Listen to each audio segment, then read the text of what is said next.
I never really intended for this to turn into anything, but over time, this hobby that I started completely changed my life. Where it started as something that was just a simple interest, this hobby turned into the primary and only source of income for my entire family. And it has fundamentally changed how I view the world. So if I had to completely start over today, right from scratch, what would I do? Here are the 5 things that you need to start bladesmithing.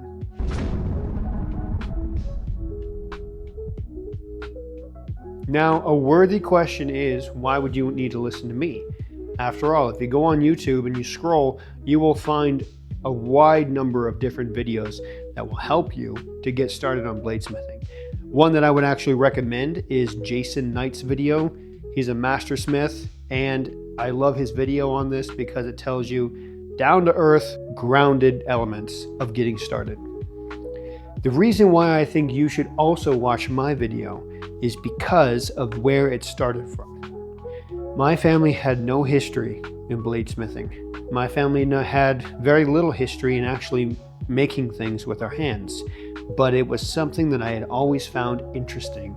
And so one day I decided to finally give it a try. My first forge was a brake drum with a hairdryer and some duct tape, and I used charcoal. My first hammer was a huge sledgehammer, and it did the job. I even used a campfire to try heating my steel. And over time, I was able to build it into something more. Now, I have some equipment, I have some skill, I have some knowledge, but it took a long time to do that. So here's what I say. If I were to start from scratch, if you are starting from scratch, this video is from you. The first things that you need, I call them the 4 H's. You need something to hold, heat, hit, and hit on. You need something to hold your steel. You need something to heat your steel. You need something to hit your steel with, and you need something to hit your steel on. And finally, you need steel. Everything else is extra. Can you make heirloom quality blades with these 4 basic principles? Maybe not. But right now what you're doing is you are not looking to make heirloom quality blades.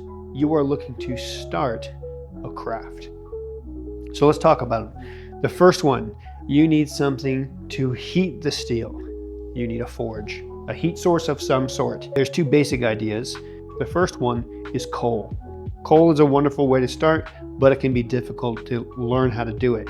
So what I recommend for very easy is a gas forge, usually propane. You can make one out of a coffee can, fill it with a refractory type material, and introduce a propane burner, and you got what you need. Or if you're not quite as handy and you don't want to try and build it yourself, then you can even buy one.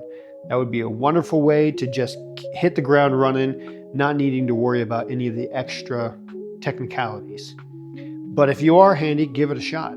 I built a number of forges. My latest one is built just out of fire bricks, and I used a masonry drilling bit to drill holes for the ports, and I got it working, and it's hot enough to make plenty of Damascus nice and easily. It's not that difficult to do, and I would recommend you try it. So you got to heat it. Second, you need something to hold it with.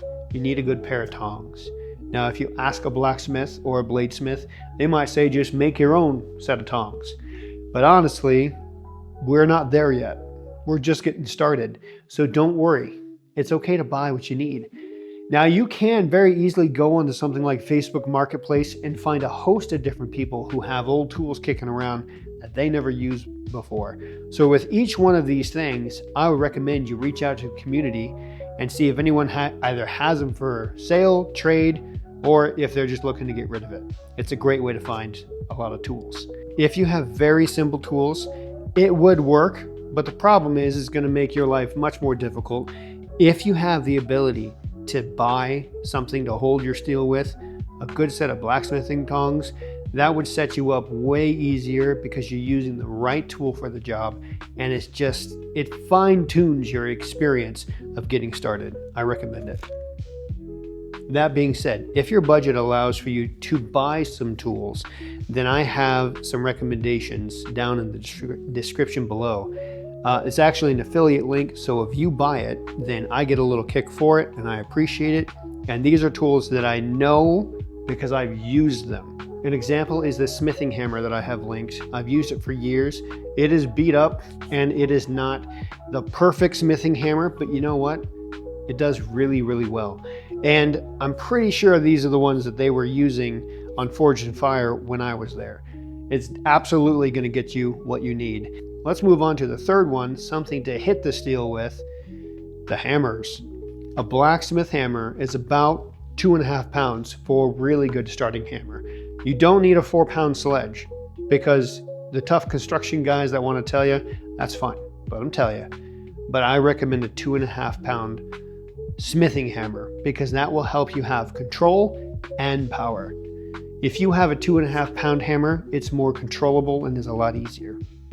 So you have something to heat the steel, you have something to hit the steel, hold this. You have something to heat the steel, you have something to hold the steel, you have something to hit the steel with. Now you need to have something to hit the steel on, the anvil. Again, there's a lot of different options online. There may be options in your local community. But if you want to go for as cheap as you possibly can, you could literally use a sledgehammer and set it on into a log or put it in a vise or something. Is it ideal? Absolutely not. But will it work? Absolutely it will. You're not trying to set up the perfect shop. You're trying to set up a usable shop to get started. There are other options as well though. You could have, if you have any piece of steel lying around, maybe get an angle grinder, use a flap disc to clean it off. And that way you have a hard steel thing you can hit it on. A chunk of railroad would work. That's a very common, very popular kind of anvil to get started with. Or if you want to buy something that starts you off a little bit medium, there's a link for one from Amazon. I know a lot of people are against Amazon and buying tools and things on Amazon, but if we're just looking to get started, then this is what I recommend. So we've talked about heating, holding, hitting, and hitting on. What's that fifth thing? You need steel. Here's my recommendation as a professional full-time smith. Do not use mystery steel. There are plenty of people who will tell you mystery steel is just fine. However, in my opinion, starting off with relatively cheap, high-quality steel will help you in the long run, because there's no questions, there's no problems with quenching, there's no problems with tempering other than skill. Whereas if you use a mystery steel and you don't know what it is, and you go to do the work and it ends up failing, which it will, trust me, no matter what, you're going to fail. Using quality steel will tell you what is the problem. You won't have to guess. Is it my steel, my quench, my temper, my heat? You get rid of a whole one of those things so you know that it's not a problem with the steel itself. I say that because it is not incredibly expensive to get high quality steel. This is ADCRV2 from knifemaking.com. What I would actually recommend is starting with a 1080 or a 1084. It's a very forgiving steel and it's still a high quality. It's great for beginning smithing, and honestly, it's great for professional smithing as well. If you don't want to buy it and you do have access to spring steel, maybe leaf spring from an old truck or something, this is a good option because generally speaking, it's 5160 steel, which is really good for flexibility. The problem is you don't know what kind of damage you have on the inside, so it is always a risk. But I can guarantee that's a great steel to start with. I actually still use it, and I just have a few tests I like to run to make sure it's going to be a quality blade and there's no microfracturing in it already. Now before we wrap up, I have a bonus for you. It is number 6, the willingness to fail. This is probably the most important one. Why do I say that? Because you're going to fail over and over and over. Many people that I see will start, will fail, and then will give up. Or they'll start and fail and then try some more and then fail some more and then try some more and then fail some more and then give up.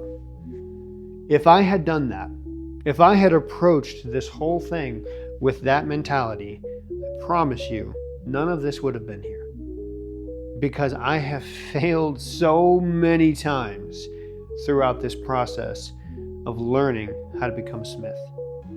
We do not learn from our successes near as much as we learn from our failures.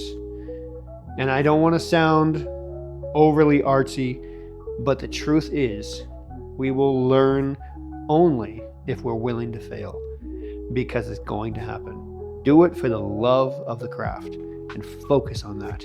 Now, if you are thinking about starting this journey of learning to bladesmith, tell me in the comments which tool you're most interested in, and let me know if you have any questions, because I'm here to help. I have started Northfire Forge Guild, which is there to help people learn how to smith. This is a free video. I want you to understand some of the most basic stuff, but in there I go much more in depth and I give personal one-on-one advice and help to help you answer all of these questions and figure out so you can have the smoothest transition into this new craft. And if you want to know more about the most fundamental mindset you need to have in order to start and endure in your bladesmithing, check out this video because it's very important and I think it's going to help you continue this whole new chapter of your life. And who knows, maybe it's a fun hobby, maybe eventually completely changes your life. That part is up to you.